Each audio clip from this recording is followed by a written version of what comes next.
Hi అండి, అందరికీ నమస్కారం అండి. ఫ్రెండ్స్, మనకి ఇప్పుడిప్పుడే ఉద్యోగులకు సంబంధించి మరొక ముఖ్యమైన అప్డేట్ అయితే రావడం జరిగిందండి. అది కూడా ఇక ఏపీలో ఉద్యోగులపై కేసులు ఎత్తివేత అంటూ ఇప్పుడే మనకు ఒక అప్డేట్ అయితే వచ్చిందండి. అయితే ఇందుకు సంబంధించిన పూర్తి వివరాలు అయితే మన వీడియోలో తెలుసుకుందామండి.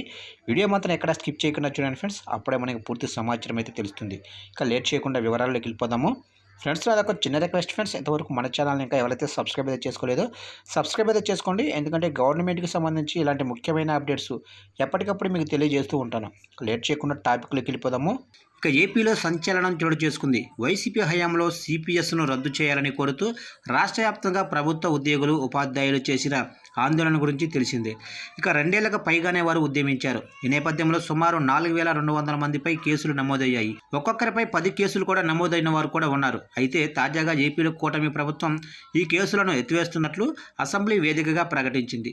ఇక గురువారం రాష్ట్ర శాంతి భద్రతలకు సంబంధించిన శ్వేతపత్రాన్ని ముఖ్యమంత్రి చంద్రబాబు నాయుడు సభలో ప్రవేశపెట్టారు. ఈ సందర్భంగా ఆయన ఉద్యోగులపై నమోదైన కేసుల వివరాలను సభలో వివరించారు.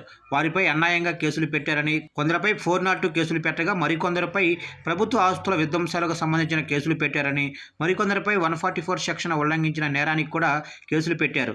ఒకరిద్దరిపై సంఘ విద్రోహులుగా ముద్ర వేస్తూ కేసులు పెట్టినట్లు చంద్రబాబు చెప్పారు. ఇక నిజానికి ఉద్యోగులపై కేసులు పెట్టారన్న విషయం తెలుసు, కానీ కొందరు ఉద్యోగ సంఘాల నాయకులపై సంఘ విద్రోహ శక్తులుగా పేర్కొంటూ కేసులు నమోదు చేసిన విషయం తాజాగా చంద్రబాబు చెప్పిన తర్వాతే అందరికీ తెలిసింది.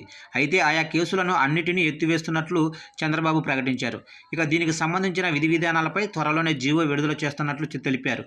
ఇక దీంతో ఉద్యోగ సంఘాల నాయకులు, ఉద్యోగులు కూడా హర్షం వ్యక్తం చేస్తున్నారు. ఇక గత ప్రభుత్వంలో సిపిఎస్కు వ్యతిరేకంగా పోరాటం చేసిన ఉద్యోగులు, ఉద్యోగ సంఘ నాయకులు 4000 మందికి పైగా పెట్టిన కేసులను ఎత్తివేస్తామని హామీ ఇచ్చిన సీఎం చంద్రబాబుకు, అలాగనే మంత్రి కొల్లు రవీంద్ర, డిప్యూటీ సీఎం పవన్ కళ్యాణ్కు వారు కృతజ్ఞతలు తెలిపారు.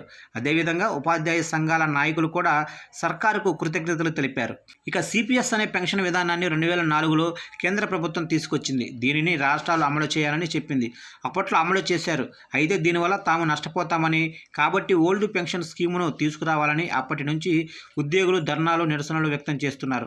2014 ఎన్నికల్లో చంద్రబాబు సిపిఎస్ రద్దు చేస్తానని హామీ ఇచ్చారు, కానీ చేయలేదు. దీంతో 2019 ఎన్నికలకు ముందు జగన్ కూడా తాను అధికారంలోకి వచ్చిన వారంలోనే రద్దు చేస్తానన్నారు, అయినా చేయలేదు. దీంతో గత 2 ఏళ్ల కిందట రాష్ట్ర వ్యాప్తంగా ఉద్యోగులు నిరసనలు వ్యక్తం చేశారు. దీంతో వారిపై నిర్బంధాలు, కేసులు పెట్టారు. ఇక తాజా ఎన్నికలకు ముందు జనసేన అధినేత పవన్ కళ్యాణ్ ఏడాదిలోగా సిపిఎస్కు పరిష్కారం చూపిస్తానని హామీ ఇచ్చారు.